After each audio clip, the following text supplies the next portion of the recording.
All right, so today we're diving into something really crucial for anyone looking to, you know, really climb that career ladder, building a network of mentors. Such a powerful tool, but I think Mhm. a lot of people don't really know where to start. Totally agree. It can feel kind of like, I don't know, like a popularity contest or something, which is Yeah. kind of off-putting. But we've got we've got five really solid tips laid out here. So let's jump right in, shall we? Tip number one is all about identifying potential mentors. Sounds simple enough, right? Hmm. But I'm guessing there's a little more to it than just like hitting up the first five people you see on LinkedIn.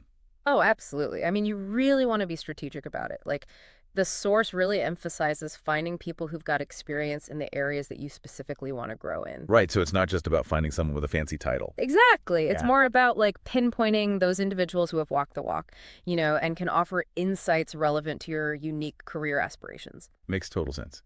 Okay, so tip number two is all about building those relationships naturally, which I love because honestly, forced networking just feels so awkward, right? Like Oh my gosh, yes. The worst. how do you even approach that without feeling like you're like giving someone a used car salesman vibe? Right. Nobody wants to be that person. The source, I think, nails it when it talks about the importance of shared Oh, interests. for sure. Like, think about it, when you meet someone and you just click because you've got something in common, maybe you're both like obsessed with true crime podcasts or Hmm. something. It just makes the conversation flow. Exactly. Suddenly you're not even networking. You're just like having a conversation with another human. I Exactly. like it.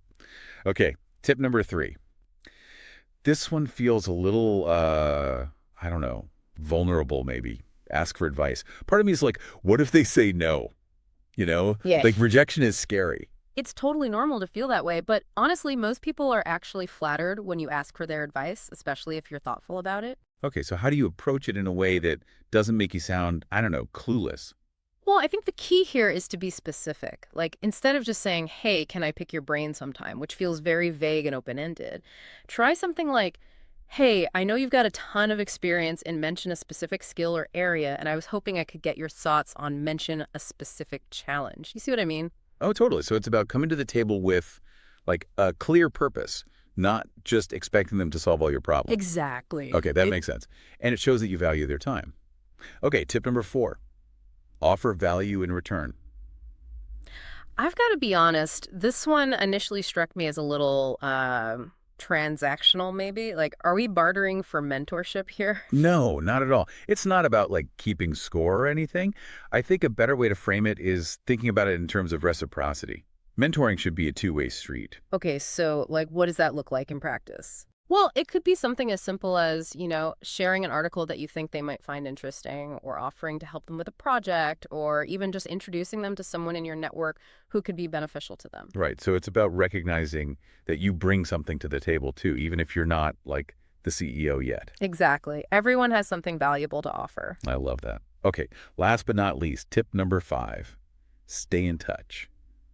This feels like a delicate dance between like staying on someone's radar without becoming, that person who's constantly emailing them. Yeah, finding that balance is key, but really it all boils down to being genuine. Like, if you're genuinely interested in your mentor's journey and you value their insights, staying in touch should feel natural. So how often are we talking? Like monthly check-ins, Yeah. yearly holiday cards? It really depends on the relationship and the level of involvement.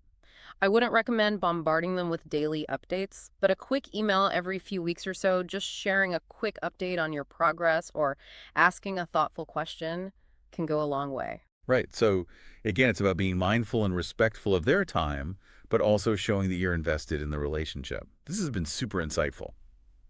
So to wrap things up, it seems like the key takeaway here is to ditch the elevator pitch, right?